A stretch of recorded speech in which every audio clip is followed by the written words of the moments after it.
ተማሩ። ትምህርት አስፈላጊ ነው። ሰዎች ሀገር የሚያስተዳድሩት ማህበረሰብን የሚያስተዳድሩት ቤታቸውን የሚያስተዳድሩት በእውቀት ነው። እውቀት ከሌለ ሁሌ ባርነት አለ። ስለዚህ ተማሩ። ሁለተኛ ቅሩ።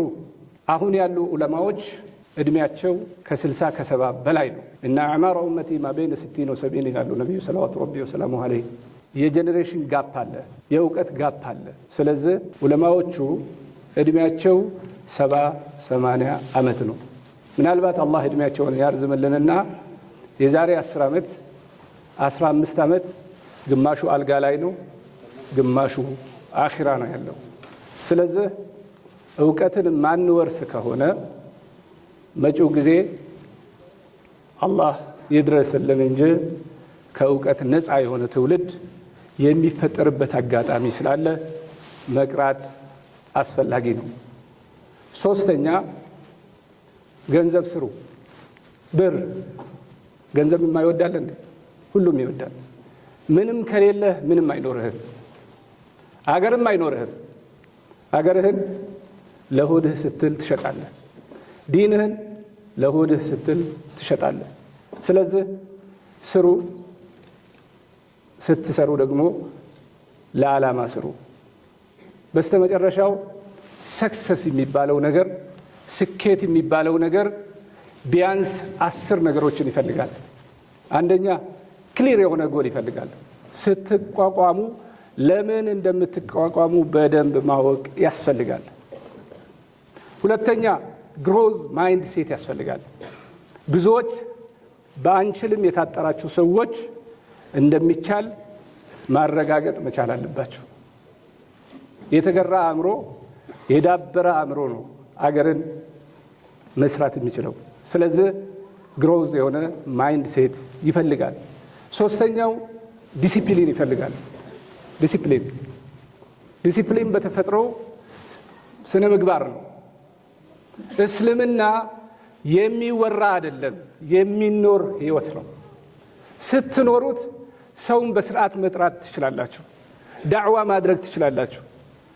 የቃል ጉዳይ ብቻ ከሆነ ሰባኪ እንጂ አማኝ እየጠፋ እየመነመነ ይሄዳል። አራተኛው ኮንሲስተንሲ ይፈልጋል። አሐቡ الأعمال إلى الله أدومها وإن قل። ትንንሽም ብትሆን ተከታታይነት ያለው ስራ መስራት ይፈልጋል። አምስተኛው ኮንቲኒየስ ለርኒንግ ይፈልጋል። በየቀኑ መማር፣ ማወቅ፣ ማንበብ ኤቭሪ ሲንግል ዴይ 60 ገጽ ማንበብ የፈለገ ሰው 20 ደቂቃ ብቻ ነው የሚፈጅበት። 3000 ጊዜ እስትግፋር ማድረግ የፈለገ ሰው 20 ደቂቃ ነው የሚፈጅበት። አንድ ሰው የንበት አቅሙን ካዳበረ በአንድ ደቂቃ ውስጥ 1300 ቃላቶችን ማንበብ ይችላል። ስለዚህ ንበት አስፈላጊ ነው። ሌላው ሪዚሊየንት ነው፣ ጽናት፣ መቋቋም። ችግር ሲመጣ የምታፈነግጡ ከሆነ የምትመለሱ ከሆነ ወደምትፈልጉት አጀንዳ መሄድ አትችሉም። ሰባተኛ ፖዚቲቭ አቲቲዩድ።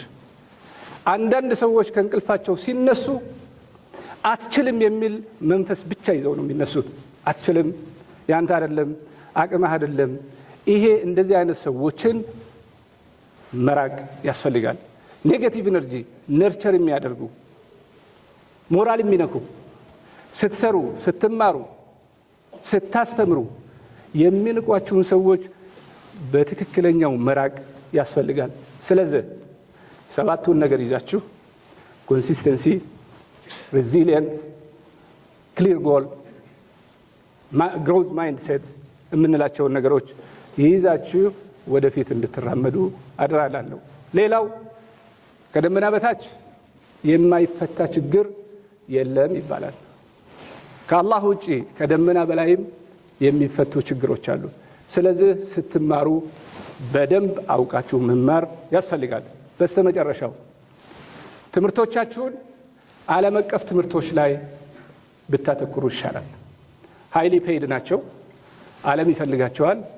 መማር የሚገባችሁን ትምህርቶች ልጠቁማችሁና እዚሁ ላይ አበቃለሁ። የመጀመሪያው ሜዲሲን። በዓለማችን ላይ ትልቁ ተከፋይና ተፈላጊ ትምህርት ሜዲሲን ነው። ስትማሩ ታርጌትድ ሆናችሁ መማር ያስፈልጋል። ሁለተኛው ኤሮስፔስ፣ ለምሳሌ ኤሮስፔስ ኢንጂነሪንግ የምንለው አውሮፕላንን ማብረር ይሁን ሰማይ ላይ የሚሰሩ ይሁን ማምጠቅም ይሁን ይሄ ሁለተኛው ትምህርት ተብሎ የሚታወቅ ነው። ሌላው ኤአይ አርቲፊሻል ኢንተለጀንስ ኢንፎርሜሽን፣ ዛሬ ዓለም ያለችበት የትምህርት ደረጃ ጥያቄዎችን በ5 ደቂቃ ጠይቀን መልስ የምናገኝበት ጊዜ ላይ ነው ያለነው።